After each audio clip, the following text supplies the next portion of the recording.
Now, Cecil, wait a minute. I'll bet you think that something's wrong. That's funny. Ha, ha, ha. Yes, isn't it?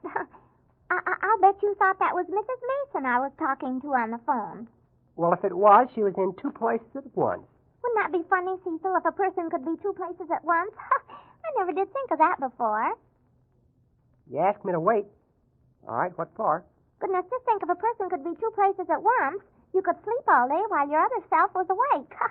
I'm sorry, but I gotta go. Oh, wait, Cecil. I'll bet you're mad. No. Why should I be? That's right. Why should you be? Cecil, was that really Mrs. Mason that rang the doorbell while I was phoning? Yes. She rang the doorbell while she was talking to you on the telephone. Are you sure it was her? Don't I know her? I didn't say you didn't. Well, I do. Now, Cecil, don't try to start an argument. I didn't say you didn't know her. She was out on your front porch. She wanted to know if Mr. Smith was here. Oh, I see. What'd you tell her? She said no. And I asked her if she'd been over here a little while ago ringing the doorbell, and she said that she hadn't. You don't believe her, do you, Cecil? She wasn't? You know it wasn't her before. I didn't say she wasn't. I just asked you if you believed her. Yeah, and here you told me you were talking to her on the telephone. Oh, Cecil, I think that's an awfully funny joke.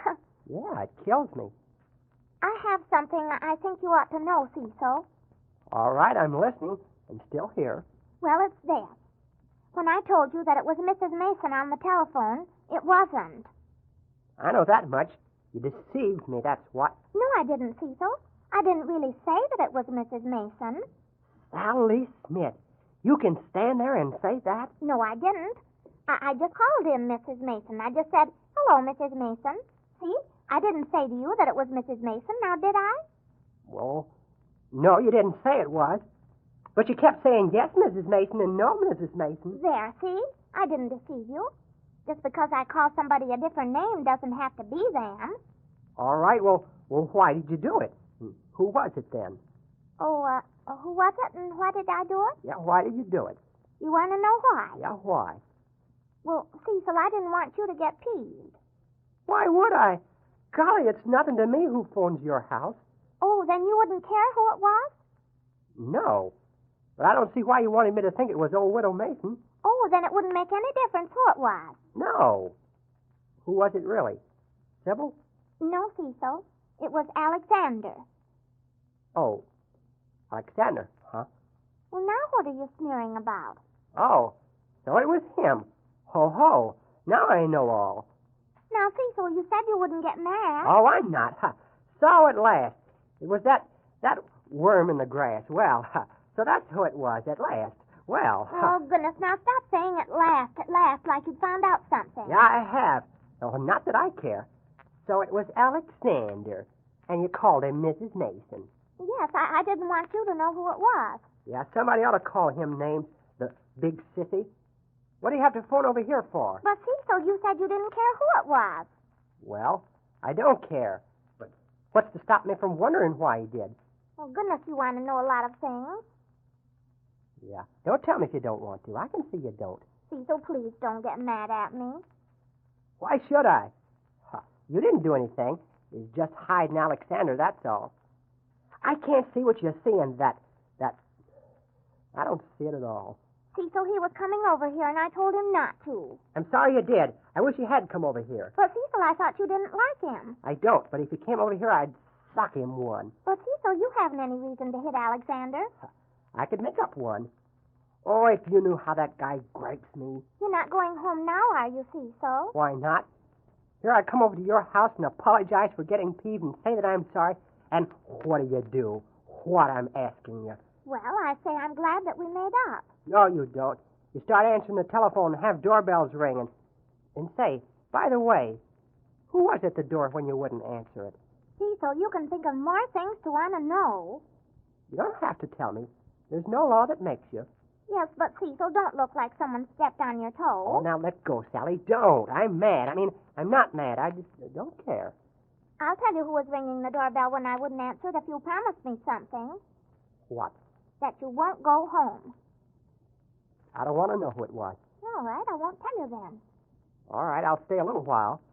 Well, Cecil, it was Alexander. Someday I'm going to pop him so hard. Golly. Well, Cecil, you'll bite your tongue. So that's who it was. Why didn't you rush out and fall on his neck? I didn't want to see him. Why didn't you? I wanted to stay here with you. Well, all right. I did really, Cecil. I didn't want to see Alexander. I wanted to stay here with you alone. Well, all right. It's just that, well, I don't think he's worth all that trouble. It's not that I care. Oh, golly, why should I care? Well, yes, Cecil. Why should you care? Well, I don't. If there was anybody I knew, I just wouldn't want them to be seen with a ham like that. Well, that's what I thought, so that's why I wouldn't answer the doorbell. It's just that I don't like it. He's nothing to me, and I'm not jealous of him, 'cause I'd admit it, but I'm not. Why should I be? I didn't say you were, Cecil. Well, what are you snickering to yourself for? Oh, I was just rubbing my nose. Someday I'm going to have a terrible battle with that egg.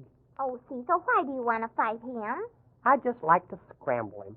But, Cecil, Alexander is heavier than you are. Yeah, just a big goose egg. I think you're funny, Cecil. Listen, did you know Alexander was coming over tonight? Why should I know he was coming over here? That's not answering. If you didn't, how'd you know who was ringing the bell?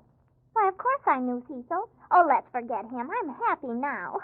Oh, well, I just happened to wonder. What made him come over here tonight? Oh, Cecil, you don't want to know? Sure I do. Oh, no, you don't. Yes, I do. It's kind of funny. No, you don't, Cecil. You don't want to know anything about Alexander. Now, do you? Just why he happened to be over here tonight, that's all. Well, if you really want to know. Well, I'm asking you. Well, before you came over, and I thought you were mad and wouldn't see me anymore, I phoned up Alexander. You phoned him? What for? Well, I thought I'd ask him to come over and see me. You were mad at me, and I didn't want to be here all alone. You really asked him to come over and see you? Yes, it's funny, isn't it? Well, I'm a warm milkweed. So that's why he came over. Yes, I was going to use him to make you jealous. Oh, you were? You invited him over? Well... Yes, I phoned him. That's why I knew who it was. Sally, I just remembered I've got to go. Aunt Bess wanted me to do something. Oh, Cecil, well, what's the matter? Nothing's the matter. I just got to go, that's all. Oh, Cecil, I've said something. No, you haven't. What did I do? What did you do? You asked Alexander over. You asked him. You did. But only because I thought you would never be over again. It's all right. What'll Alexander think? Next time he sees me, he'll brag about how you chase after him. But, Cecil, I didn't. I just phoned him. Oh, isn't that bad enough? Oh, that guy. Oh, Cecil, where are you going? Home. I'll see you sometime. Cecil, you know what I'm going to do? Phone Alexander again? No. Yes, I will. Alexander wouldn't act mean like you do. He'd talk to me. Are you really going to phone him again? Yes. You're going home, and I'll be here all alone. Who said they were going home? I guess you want to get rid of me. Well, I won't go. I don't have to. I'm going to stay right here with you. I hope you don't think I'm the kind of fellow that would leave you alone. Can't you take a joke?